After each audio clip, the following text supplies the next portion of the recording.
She was exhausted, invisible, and a size 18 in an industry that demanded absolute perfection. When New York's most ruthless syndicate boss demanded to know what she wanted most in the world, she smirked and joked, a day off. 12 hours later, a solid titanium American Express Centurion card arrived at her apartment.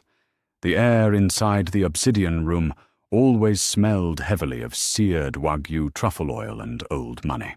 Located in the deepest, most exclusive pocket of Tribeca, it was the kind of restaurant where the waitstaff were expected to look like runway models and act like ghosts. Chloe Higgins fit neither description. She was a solid size 18 with thick curves, a sharp tongue, and a permanent ache in her lower back. Her manager, a draconian woman named Claire, never missed an opportunity to remind Chloe that she was a visual anomaly in their high-end establishment. "Tuck your blouse in, Chloe," Claire would hiss, trailing her like a hawk. "We sell elegance here, not comfort. Try to take up less space." But Chloe took up space unapologetically. She had to, surviving double shifts on her feet while carrying trays of baccarat crystal and dodging the wandering hands of Wall Street executives required a thick skin and an undeniable presence. She was invisible when they wanted a servant, but glaringly obvious when they wanted someone to belittle. It was a Tuesday night entirely unremarkable until the front doors opened and the atmospheric pressure in the dining room noticeably dropped. Gabriel Rossi had arrived. He didn't walk into a room, he possessed it. Dressed in a bespoke charcoal Brioni suit that clung perfectly to his broad shoulders, Rossi was the reputed head of the most organized, violently efficient crime syndicate on the eastern seaboard.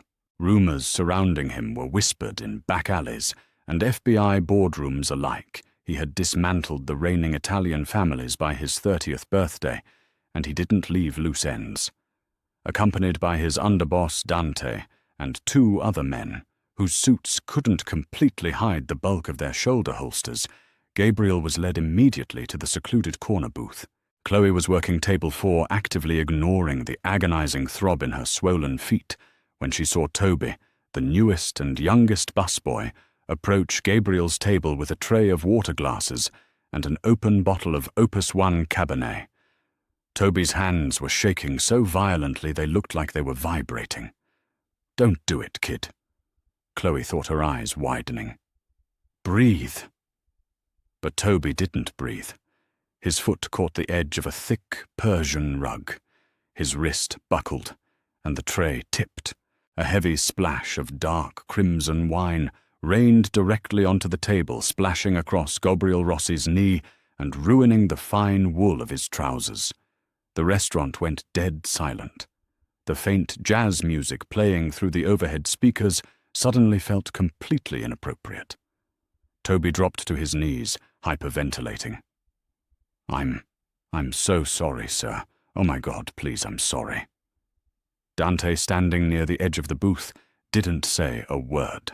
He simply reached inside his tailored jacket, his eyes locked on the weeping teenager. Chloe didn't think. Instinct forged by years of protecting her younger siblings and surviving a city that chewed up the weak kicked in. She pushed her heavy frame through the dining room, stepping directly between Dante and the terrified boy on the floor. "Get a mop, Toby," Chloe ordered, her voice cutting through the deadly silence like a whip. "Now, go."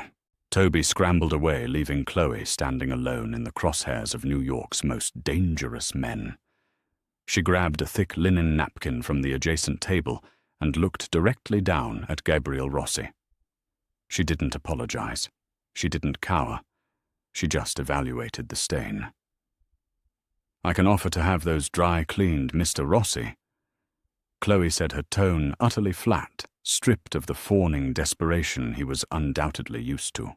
"But club soda won't fix wool, and we both know you aren't waiting around in the VIP lounge in your boxers while I scrub them." Dante stepped forward, his jaw tight. "Watch your mouth." Gabriel held up a single manicured hand. Dante froze instantly, stepping back into the shadows. Gabriel leaned back against the leather upholstery, ignoring the wine seeping into his trousers. His dark, calculating eyes swept over Chloe. He took in her flushed face, the strands of brown hair escaping her messy bun, the heavy curve of her hips, and the absolute lack of terror in her posture. "You aren't shaking," Gabriel observed softly. His voice was a rich, gravelly baritone that commanded absolute attention.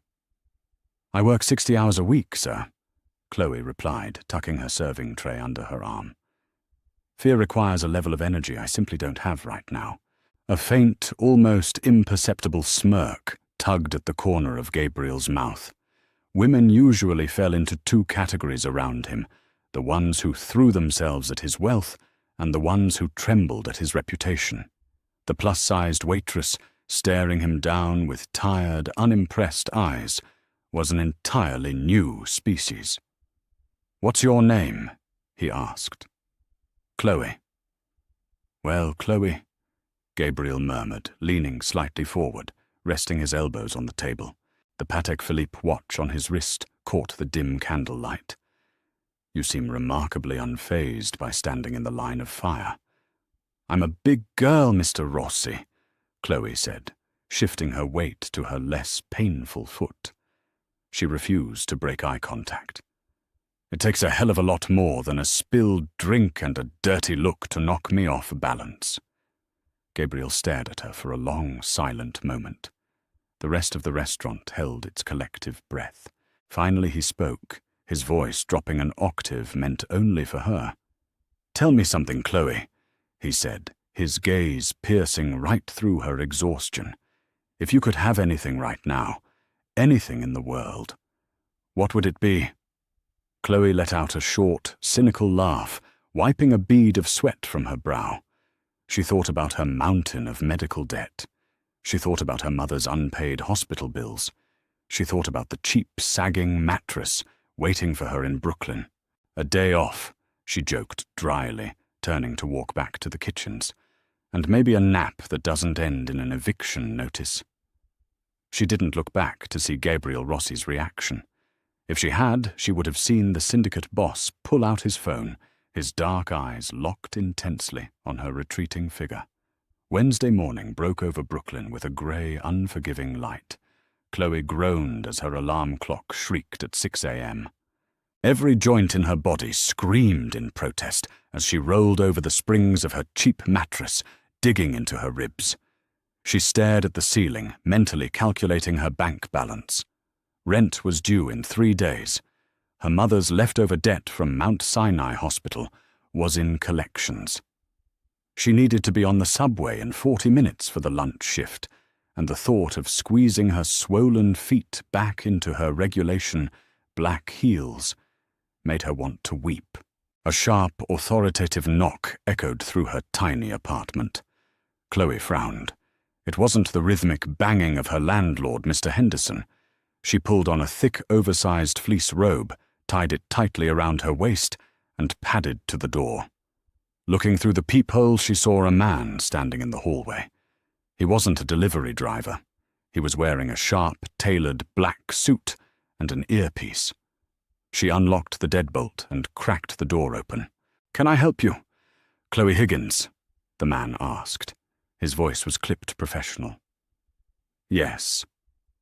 The man handed her a sleek, heavy black box, slightly larger than a passport. "Sign here, please." Confused, Chloe scrawled her name on his digital tablet. The man nodded, once turned on his heel and walked down the crumbling hallway without another word. Chloe locked the door and carried the box to her cramped kitchen counter. The packaging was immaculate matte, black with no return address. She pried the lid off. Inside, resting on a bed of dark velvet, was an envelope, and beneath the envelope was a card. Chloe picked it up. It was heavy, cold, solid titanium. It was an American Express Centurion card, the legendary black card, and embossed across the bottom in silver lettering was her name, Chloe Higgins. Her breath hitched. She dropped it on the counter as if it had burned her, her hands shaking. She ripped open the heavy cardstock envelope. Inside was a handwritten note on impossibly thick stationery. "Take the day off. Eviction is no longer on the menu. Gr. No." Chloe whispered to the empty room. "No, no, no. This is a joke. This is an elaborate, cruel joke." But the weight of the titanium on her counter was undeniable. Gabriel Rossi, a man she had spoken to for exactly 3 minutes, had just handed her a blank check to the universe. There was no preset spending limit on a Centurion card. It was limitless. Panic and adrenaline warred in her chest. If she used it, she was tethering herself to a monster. She was accepting Mafia money. But as she looked down at a final notice from a debt collector sitting next to her coffee maker, a reckless, desperate wave of exhaustion washed over her. Just to test it, she told herself. Just to see if it's real. She grabbed her laptop, her fingers trembling as she booted it up. She logged into her Mount Sinai patient portal. The screen flashed her mother's outstanding balance in bright, aggressive red numbers, $14,680. Chloe selected Pay in Full. She typed in the 16 digits from the heavy titanium card, the expiration date, and the security code. She squeezed her eyes shut and clicked Submit. She waited for the error message. She waited for the fraud alert. Instead, the screen refreshed. A green check mark appeared. Payment approved. Balance $0. Chloe let out a choked sob, falling back into her kitchen chair. $14,000. Gone. Evaporated in a single second. A manic kind of energy possessed her. For the first time in her life, she wasn't broke. She wasn't struggling. She threw off her robe, dragged herself into the shower, and put on her best wrap dress, a deep burgundy number that actually flattered her curves instead of hiding them. She walked out of her apartment building and didn't turn toward the subway. Instead, she hailed a yellow cab. "Fifth Avenue," she told the driver. Her first stop was a high-end orthopedics and luxury footwear boutique. She was done with cheap shoes that mangled her toes. When she walked into the polished, marble-floored store, the two thin, immaculately dressed saleswomen immediately gave her the look. It was a look Chloe knew well, the quick, dismissive, up-and-down assessment that determined she was too big, too poor, and too out of place to bother helping. "May I help you?" one of them asked, her tone dripping with polite condescension. "Our wide-fit selection is quite limited." Chloe didn't blush. She didn't shrink. Gabriel Rossi's voice echoed in her head. "You aren't shaking." "I want the custom leather loafers," Chloe said, pointing to a display case. "Measure me. I want them tailored to my exact arch, and I want 2 pairs. One in black, one in chestnut." The saleswoman offered a tight, patronizing smile. "Ma'am, those are $3,000 a pair, and custom fitting takes—" Chloe reached into her purse and slapped the heavy, solid titanium black card onto the glass display counter. The metal made a sharp, authoritative clack against the glass. Both saleswomen stared at the card. The condescension instantly vanished from their faces, replaced by a pale, wide-eyed shock. In the luxury world, the Centurion card was a god. "Right away, Ms. Higgins." The manager suddenly appeared, rushing out from the back room. "Champagne while you wait." An hour later, Chloe walked out onto the bustling sidewalk of Fifth Avenue, carrying 2 exquisite shopping bags, her feet wrapped in temporary, cloud-like, supportive walking shoes the store had practically begged her to take for free. She felt invincible. She felt seen. But as she stepped toward the curb to hail another cab, the illusion of safety violently shattered. A massive armored black Mercedes G-Wagon screeched to a halt directly in front of her, blocking the crosswalk. Before Chloe could react, the back doors flew open. 2 enormous men wearing cheap dark leather jackets stepped out. They didn't move like Gabriel's men. They were rougher, completely lacking the polished, tailored grace of the Italian syndicate. One of them reached out, grabbing Chloe roughly by her upper arm. His grip was like a steel vice, biting into her flesh. "Hey, get off me!"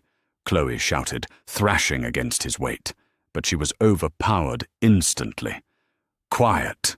The man snarled, his voice thick with a harsh, icy Russian accent. A third man stepped out of the vehicle. He was older, with silver hair and a jagged scar cutting through his left eyebrow. He looked Chloe up and down, a cruel, mocking smile spreading across his face. "So," the older man sneered, stepping dangerously close. "Victor Volkov would like a word. We have a mole inside American Express who flags high-value transactions.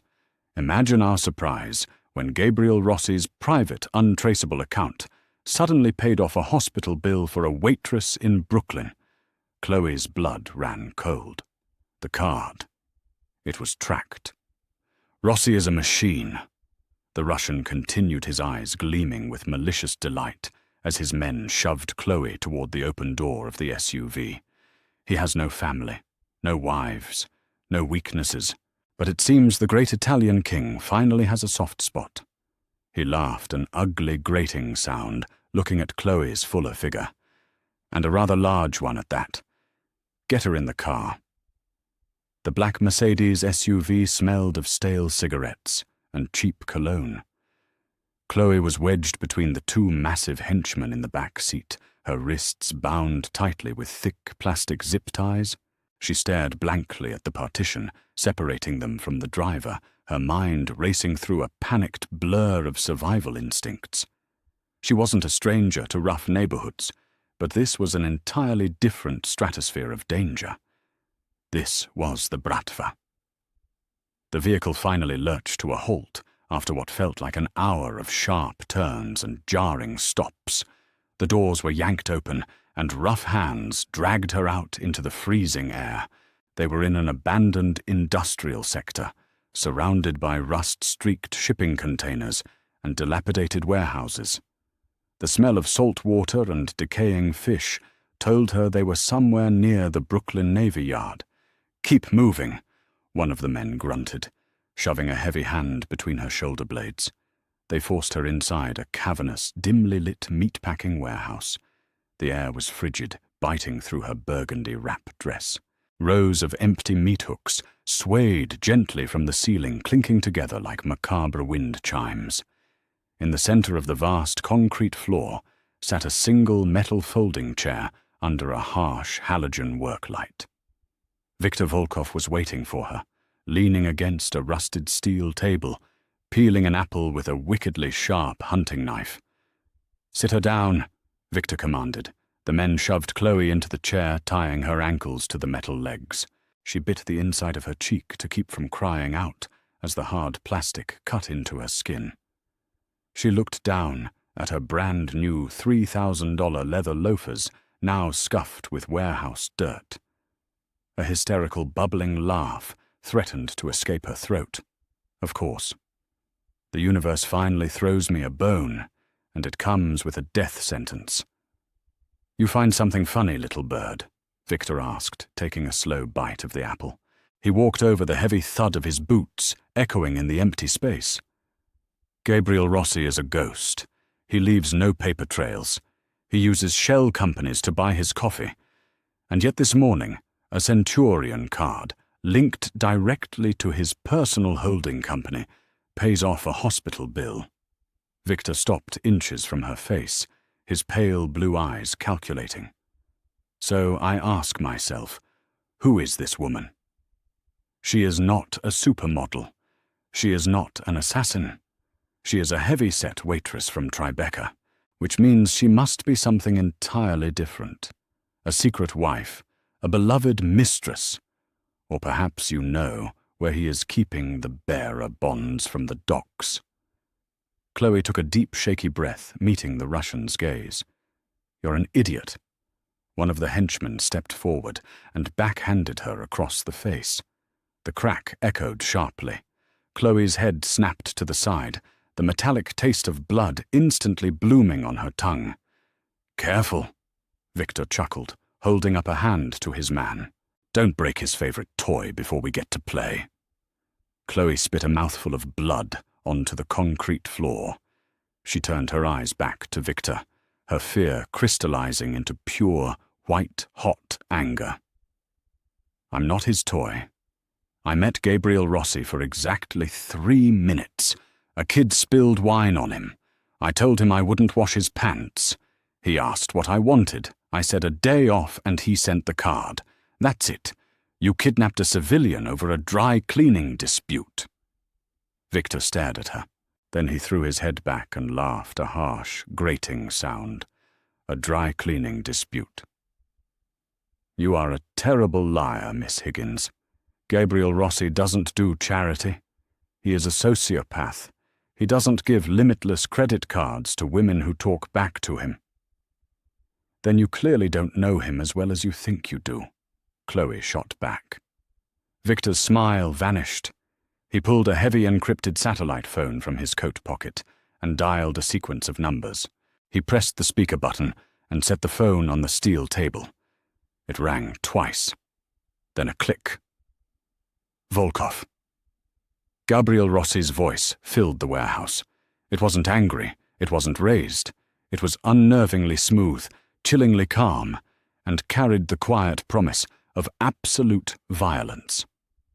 "You have exactly 10 seconds to explain why my tracking algorithm shows my property sitting in a decommissioned warehouse in the Navy Yard."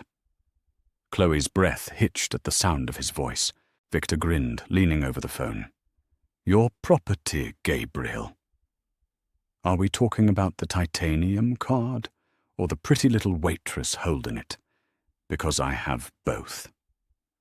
A heavy, suffocating silence stretched over the line.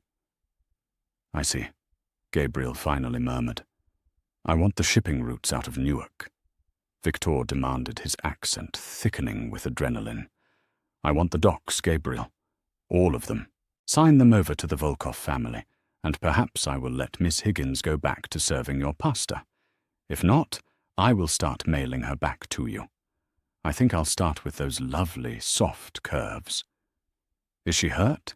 Gabriel asked. The temperature in the warehouse seemed to drop another 10 degrees. Victor glanced at the bruise forming on Chloe's cheek. "Just a scratch, to show her we are serious." "Put her on," Gabriel ordered. Victor grabbed the phone and held it up to Chloe's face. "Speak." Chloe swallowed hard. "Mr. Rossi." "Chloe," Gabriel said, and for a fraction of a second, the lethal ice in his voice fractured, revealing something raw and intense beneath it. "Are you bleeding?" "Just my pride," Chloe rasped, forcing a bravado she didn't feel. "And my new shoes. Honestly, if you're going to give someone a limitless credit card, you should probably warn them it comes with Russian stalkers." A low, dark chuckle vibrated through the speaker. "You aren't shaking, are you, Chloe?" "Not yet," she whispered. "Good," Gabriel said. "Close your eyes." The call disconnected. Victor frowned, staring at the dead screen of the phone. "What does that mean?" "Hello, Rossi." Before Victor could dial back, the massive steel doors at the far end of the warehouse didn't just open, they violently exploded inward. The concussive shockwave knocked Victor off his feet. Dust and concrete shrapnel rained down from the ceiling as the heavy metal doors buckled under the force of military-grade breaching charges. Suddenly the warehouse plunged into absolute darkness. Someone had cut the main power line. Chloe squeezed her eyes shut, obeying Gabriel's last command, as all hell broke loose around her. The deafening roar of suppressed automatic weapons echoed off the concrete walls. There were shouts in Russian, followed by sickening thuds, and the sharp, bright flashes of muzzle fire cutting through the pitch-black air. It was chaotic, but it wasn't a battle. It was an execution. Gabriel's men moved with terrifying synchronized precision. Within 60 seconds the gunfire ceased, replaced only by the groans of dying men and the hollow dripping of melting ice. Emergency backup lights flickered on, casting the warehouse in a dim, blood-red glow. Chloe opened her eyes. The two massive henchmen who had brought her there were lying motionless on the floor. Viktor Volkov was pinned against a shipping container, his shoulder bleeding profusely, staring down the barrel of a customized Sig Sauer held by Dante. And walking slowly across the concrete, wearing a pristine black tactical vest over a tailored dress shirt, was Gabriel Rossi. He didn't look at Victor. He didn't look at the carnage. His dark, consuming gaze was locked entirely on Chloe. He dropped his weapon to his side and stepped into her personal space. Reaching into his pocket, he pulled out a folding knife and quickly sliced through the thick plastic ties, binding her wrists and ankles. As soon as her hands were free, the adrenaline that had been keeping Chloe upright violently crashed. Her shoulders slumped, and a violent tremor overtook her body. She pitched forward, expecting to hit the unforgiving concrete. She didn't. Gabriel caught her. His large, strong hands gripped her waist, pulling her flush against his chest. For a man who was synonymous with death, his touch was impossibly gentle. He shrugged off his heavy, cashmere-lined overcoat and wrapped it securely around her shoulders, completely engulfing her in his warmth and the scent of expensive sandalwood. "I've got you," Gabriel murmured, his lips brushing against her hair. "You're safe." Chloe buried her face in his chest, her hands fisting the fabric of his shirt. They wanted Newark." "They aren't getting Newark," Gabriel said softly. He slowly turned his head to look at Victor, who was watching the scene with wide, terrified eyes. "They aren't getting anything ever again." Gabriel nodded once to Dante. Dante pulled the trigger. Chloe flinched at the noise, but Gabriel held her tighter, shielding her face from the violence. "Come on," he said effortlessly, lifting her off the ground into his arms as if her weight meant absolutely nothing to him. "We're leaving." "I can walk," Chloe protested weakly, her cheeks burning. "I'm too heavy." "Chloe." Gabriel interrupted his voice, a low, commanding rumble that sent a shiver down her spine. "I can lift a 200-pound man by his throat. You weigh nothing to me. Let me carry you." She stopped fighting. For the first time in her life, she let someone else carry the weight. Gabriel set her down gently on a massive, curved velvet sofa. He disappeared into a wet bar and returned a moment later with a glass of amber liquid, pressing it into her trembling hands. "Drink," he ordered softly. "It will help with the shock." Chloe took a sip. It was the smoothest, most expensive bourbon she had ever tasted. It burned a warm path down her throat, settling her nerves. She looked around the cavernous, immaculate penthouse and then up at the billionaire Mafia boss standing over her. "Why did you do it?" Chloe asked, her voice finally steady. She pulled his oversized coat tighter around her. "The card, the rescue. Victor was right. You don't do charity." Gabriel pulled up a leather armchair and sat directly across from her, leaning his elbows on his knees. The harsh lighting of the penthouse highlighted the sharp, aristocratic lines of his jaw and the intense, obsessive darkness in his eyes. "I am surrounded by people who are terrified of me, or people who want something from me," Gabriel said slowly, his gaze tracing the curve of her jaw, lingering on the bruise the Russian had left. His jaw clenched in lingering anger before he forced himself to relax. "Every smile I see is bought. Every compliment is a calculation. And then I walked into a restaurant, and a woman who works 60 hours a week on swollen feet looked me dead in the eye and told me to clean up my own mess." Chloe blinked, stunned. "You gave me limitless money because I was rude to you." "I gave it to you because you were real," Gabriel corrected his voice, dropping to a hypnotic whisper. "You didn't shrink yourself to fit into that pathetic restaurant. You didn't make yourself small when my men stepped up to you." You took up space, Chloe.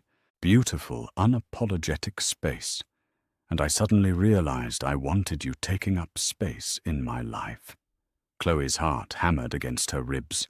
The way he was looking at her, it wasn't the way men usually looked at her.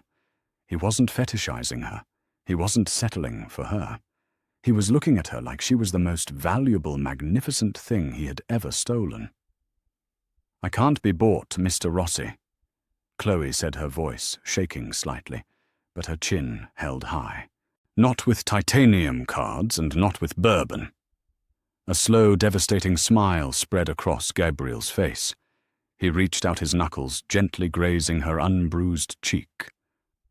"I know," he murmured, his thumb brushing over her lower lip. "I don't want to buy you, Chloe. I want to partner with you. I want to show you the world you deserve. You've spent your entire life serving people who aren't worthy to look at you. It's time someone served you." Chloe looked into the dark, dangerous eyes of Gabriel Rossi and knew her life as a struggling waitress was permanently over. She had asked for a day off. Instead, she had been handed an empire. She leaned into his touch, a small, daring smile playing on her lips. "Well," Chloe whispered, "I suppose I'll need a new wardrobe if I'm going to be partnering with the mob." Gabriel laughed, a genuine deep sound that filled the penthouse. "Anything you want, Mayor Regina. Limitless." Wow, what an incredible journey for Chloe. From a struggling waitress to the queen of an empire, she proved that authenticity is the ultimate power. If you loved this intense Mafia romance and want more thrilling stories of unexpected love and danger, hit that like button right now. Don't forget to subscribe to our channel and turn on notifications so you never miss an upload. Share this video with your friends and tell us your favorite moment in the comments below.